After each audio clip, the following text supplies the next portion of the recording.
Айт күнү туулуп, аты Айтыбай коюлган ардактуу атабыз акка моюн сунуп, акыретке аттанды.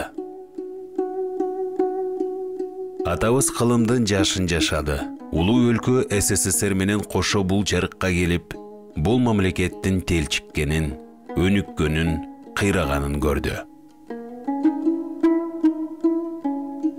Бу азабы көп кылымда адамзат көргөн бардык кыйынчылыктарды баштан кечирди. Балалыгы кулакка тартуу, колхоздоштуруу, басмачылык деген оор кезеңде өттү. Жаштыгы өрт күйгөн улуу атамекендик согушка туш келди. Согуштан кийинки өлкөнү калыбына келтирүүнүн азабын, арпа нан, жүгөрү нан жеп калган Хрущев доорун, берекелүү Брежнев доорун, Горбачевдун кайра куруусун, Масалиев бийлигин, эгемен Кыргызстандын президенттери Акаев, Бакиев, Отунбаева, Атамбаев, Жээнбеков, Жапаров бардык президенттердин доорун көрдү. Кандай кыйын заман, кандай кыйын кырдаал болбосун, элдин башында болду. Иш билгилиги менен иштеген жерин гүлдөтсө, тил билгилиги менен мамиле кылган адамдарынын көңүлүн гүл кылды. Атабыз кара жанын эмес, элин баккан адам эле.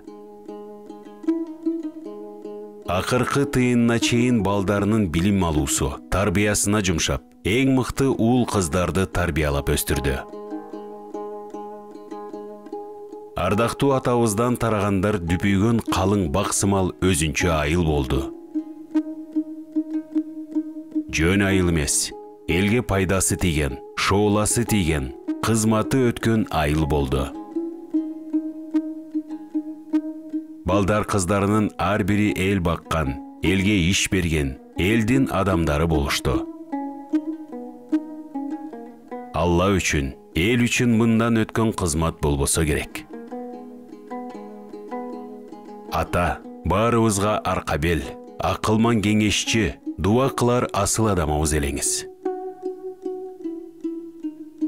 Биздин гана эмес, бүтүндөй журттун куту, кыдырман карысы элеңиз. Өрнөктүү өмүр, берекелүү жашооңуз кийинки муундарга айтыла жүрчү сабак болот. Биз сизге түбөлүк ыраазыбыз.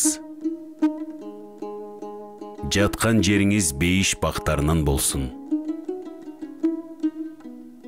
Айтыбай аксакалдын уул кыз, небере, чөбөрөлөрү.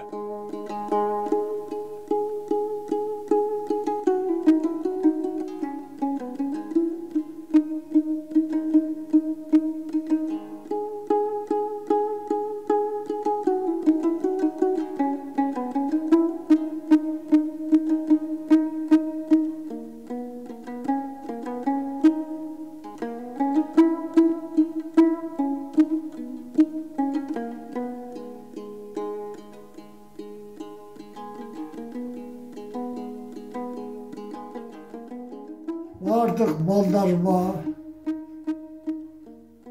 neveler çevirilerime, gelin keseklerime, vardılarga Çin'den soluk uzun ömür, turmuşlar şidir yoldaşlar kızıl olup, ballarda yüzop kızları turmuşlar baktı yüzlerden olup, yedi bizde yaşıyoruz versin.